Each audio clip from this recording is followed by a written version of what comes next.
Bonjour à tous, bonjour à toutes.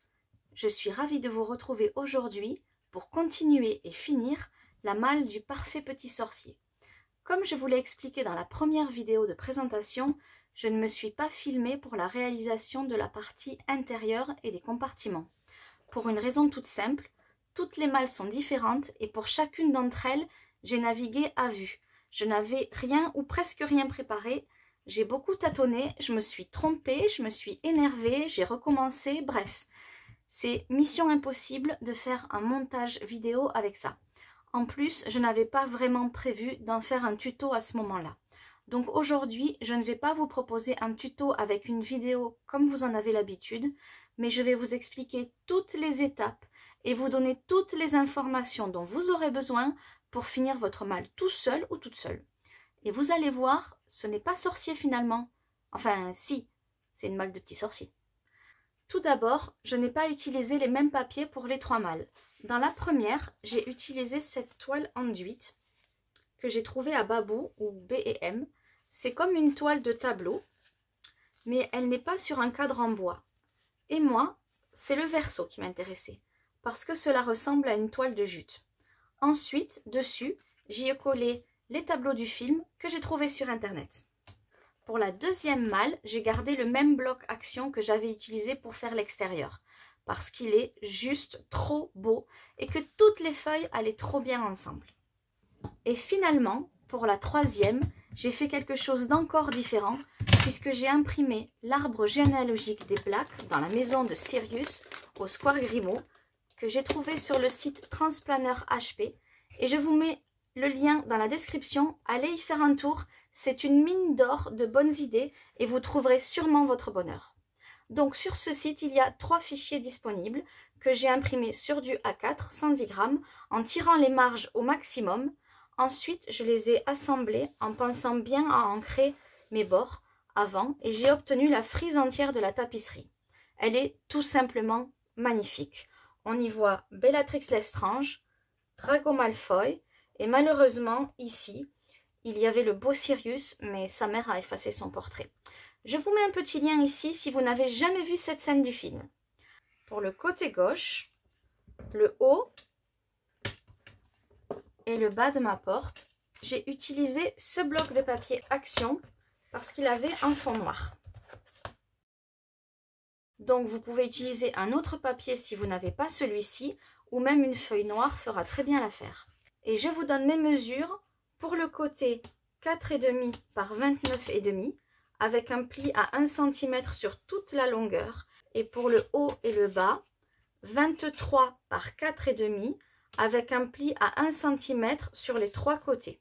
C'est donc ces deux morceaux qu'on colle en premier avec les languettes qui viennent de chaque côté sur le fond de la porte. Ensuite, on colle celui qui vient sur le côté gauche avec les languettes tournées vers le fond de la porte. Bien sûr, avant, on aura pris bien soin d'ancrer les bords. J'ai repris ensuite ma belle tapisserie et j'ai donc découpé, en commençant par la gauche, la partie qui venait au fond de la porte avec le retour à droite. Les dimensions, 24,5 par 29 avec un pli à 3,5. Et voilà, notre porte est déjà habillée. Pour le fond de la malle, c'est le même principe. J'ai commencé par les guides. Avec mon papier à fond noir, j'ai collé un morceau de 2,8 par 22,5 avec un pli à 1 cm à chaque extrémité. À droite, c'est un morceau de 2,8 par 30 avec un pli à 1 cm à une seule extrémité. Et pour la gauche, j'ai continué à prendre ma tapisserie en la découpant toujours dans l'ordre de la gauche vers la droite avec un morceau de 2,8 par 29. Le plafond, c'est un morceau de papier à fond noir de 13,5 par 22 avec un pli à 1 cm sur les 3 côtés. Pour la partie gauche et le fond à l'intérieur de la malle, j'ai encore utilisé ma tapisserie. Mais malheureusement, à ce stade, vous avez compris que la tapisserie n'était pas assez longue. Ce n'est pas très grave. J'avais décidé de placer mon compartiment à tiroir à cet endroit-là. Donc j'ai collé le dernier morceau de la tapisserie en faisant un pli à 12,5 cm. Et comme mon compartiment n'allait pas jusqu'en haut parce qu'il fallait que je garde de la place pour le monstrueux livre des monstres, j'ai fait un raccord de tapisserie en réimprimant le morceau qui est ici normalement. L'avantage, c'est que c'est la suite du texte et surtout, coup de chance, ou je devrais dire Félix Félicis, les branches de l'arbre sont presque raccords. Quand on ne le sait pas, on ne le voit pas. Je compte donc sur votre discrétion. Après avoir collé mon raccord, j'ai coupé un dernier morceau de papier noir de 12,5 par 7,5 que j'ai collé sur le mur de droite. Cette partie-là, je vous en parlerai après. Comme je voulais que l'intérieur de ma malle ressemble à la pièce de l'arbre généalogique, j'ai utilisé ce papier issu de ce bloc action qui imite un vieux parquet ciré. Il y a donc un morceau de 20,7 par 2,8 pour le guide et un autre de 12,5 par 14 pour le reste du plancher. J'ai fait en sorte que le motif se suive, c'est quand même plus joli. Voilà, l'habillage intérieur est quasiment fini. Vous avez vu, ce n'est pas si compliqué. Pour le porte-baguette, c'est un morceau de cartonnette que j'ai découpé au format blason. Dimension 9 par 9 et le triangle du bas démarre à 6 cm. Ensuite, je l'ai recouvert avec le papier de ma tapisserie. J'ai réimprimé cette partie-là pour pouvoir faire comme un trompe-l'œil. La petite ceinture est fixée avec 2 brads, même référence que dans la première vidéo. Normalement, il vous en reste. Pour la sangle et la boucle, pareil, même référence que dans la deuxième vidéo, mais celles-là font 1 cm de large et 11 mm pour la boucle. Pour les coins, idem, ce sont les mêmes références que ceux qui terminent la boucle de ceinture dans la deuxième vidéo. J'ai collé ensuite avec du double face 3D pour lui donner un peu de relief. Et j'ai fait la même chose avec le porte-plume pour le trompe-l'œil, sauf que là, j'y ai mis 2 œillets. J'ai fait passer une élastique avec un nœud derrière. C'est bête comme chou. Passons au compartiment maintenant. Je pense que vous attendez cette partie avec impatience.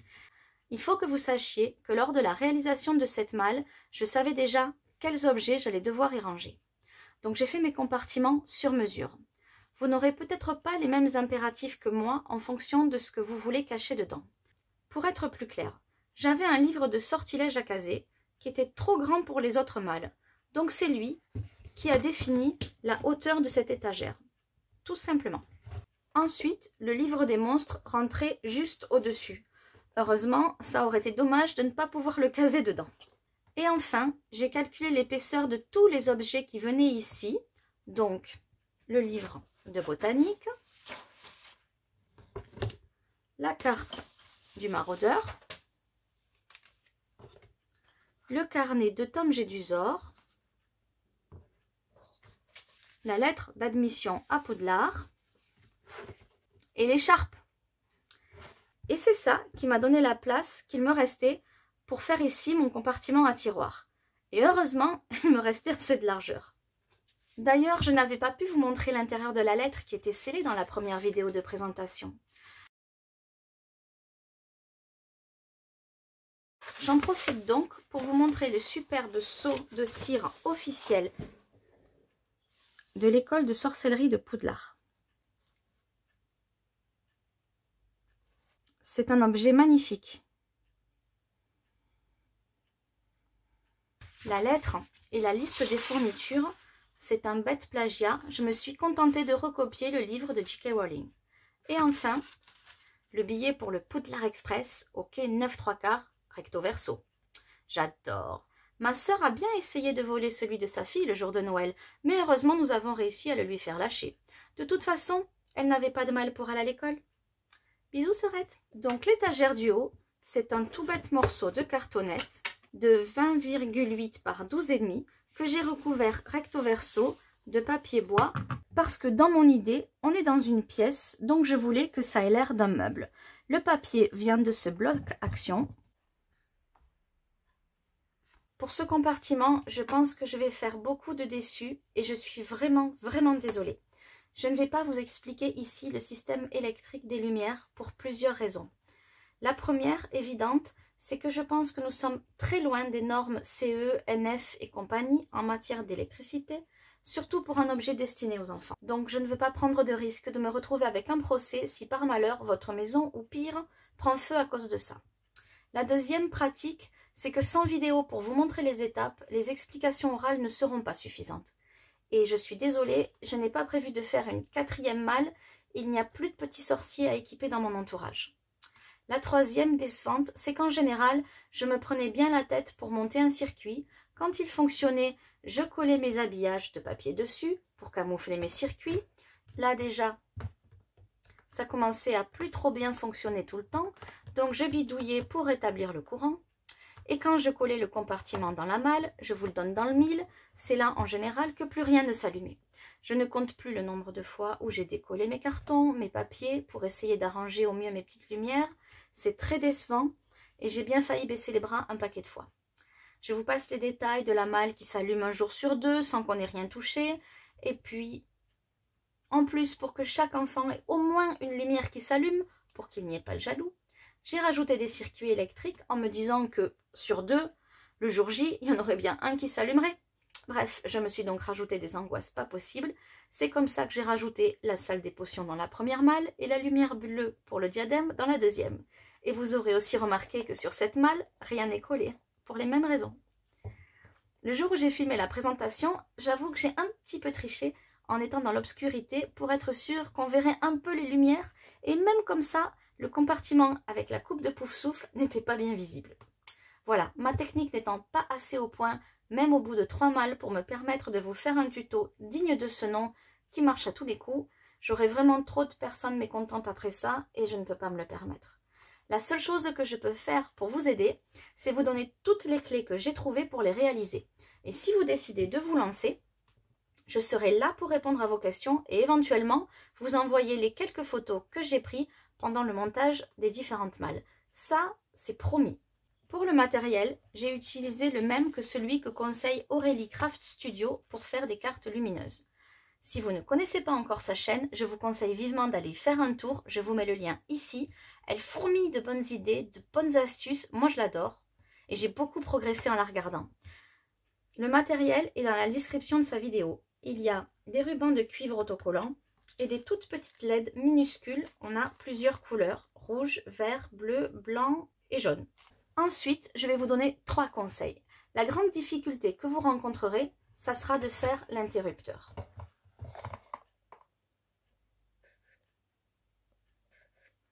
En général, c'est là que ça coince. Le circuit le plus facile, c'est celui de l'interrupteur simple de la salle des potions. Tous ceux qui utilisent une porte, c'est déni à problème. La deuxième difficulté, c'est de bien fixer la pile au fil de cuivre. Ça aussi, ça m'a donné des sueurs froides. Enfin, les raccords de cuivre entre les jonctions de cartonnettes, c'est souvent là que le circuit s'ouvre aussi. Donc soyez vigilants ou vigilantes si vous tentez votre chance. Je suis désolée de ne pas faire plus. J'ai bien conscience de vous avoir mis l'eau à la bouche et de vous laisser maintenant avec une assiette froide. Alors pour me faire pardonner, je vais vous soumettre une idée. Ça ne sera pas aussi magique qu'une porte qui allume une lumière en s'ouvrant, mais là au moins vous êtes sûr d'y arriver et sans danger pour vos enfants et votre maison. Essayez avec une guirlande électrique. Il y en avait à Action pour Noël et on en trouve aussi sur Amazon ou Ali. Je vous mets le lien dans la description. Ça sera très beau aussi, j'en suis sûre, et vous serez bien plus tranquille pour le réaliser. Passons maintenant au meuble à compartiment. Pour réaliser ce meuble sur mesure, je suis partie des dimensions des fioles à potions. Et oui, j'ai trouvé mes fioles à la foire fouille, il y en a sûrement ailleurs, je sais qu'il y en a sur Ali. J'ai donc mesuré mes fioles, combien je pouvais en placer et j'ai réalisé cette étagère en fonction. Avant de coller l'habillage intérieur, j'ai d'abord fixé les petites charnières. C'est les plus plates que j'ai trouvées. Je vous donne aussi le lien dans la description. Ensuite, ne faites pas la même erreur que moi. J'ai mal évalué mon angle d'ouverture et ça coince un peu du coup. Pour la cachette d'Edwige, j'ai imprimé des photos de paysages enneigés sur du papier photo action. Ça donne cet aspect un peu brillant et lumineux. Pour les tiroirs, je vous mets le lien vers ma première vidéo de maisonnette en carton. C'est pas la plus réussie, ça parle pas, il n'y a pas de musique. C'est juste des photos et des explications qui défilent. Mais je vous montre comment faire un tiroir. Ça vous aidera à faire les vôtres sur mesure. Sinon, il y a d'autres tutos qui vont venir et il y aura aussi des tiroirs. Quand on en a fait un, après c'est toujours pareil. J'ai utilisé ici le papier du bloc Grunge de chez Action et j'ai fait en sorte que les fleurs se suivent sur les tiroirs. Ensuite, pour économiser un carton et avoir plus de place en profondeur, vous avez compris qu'il n'y a pas de fond à ce meuble et que les papiers de fond sont collés directement sur la structure de la malle. On ne pourra donc jamais refaire l'agencement de cette pièce. Voilà, dernier conseil, réfléchissez avant d'agir, allez doucement, c'est valable pour tout et tout le temps. Est-ce que je pourrais encore fixer ma charnière si je colle ça? Est-ce que je pourrais encore mettre mon bouton si je colle ça? Même si on y passe du temps, le travail est toujours payant.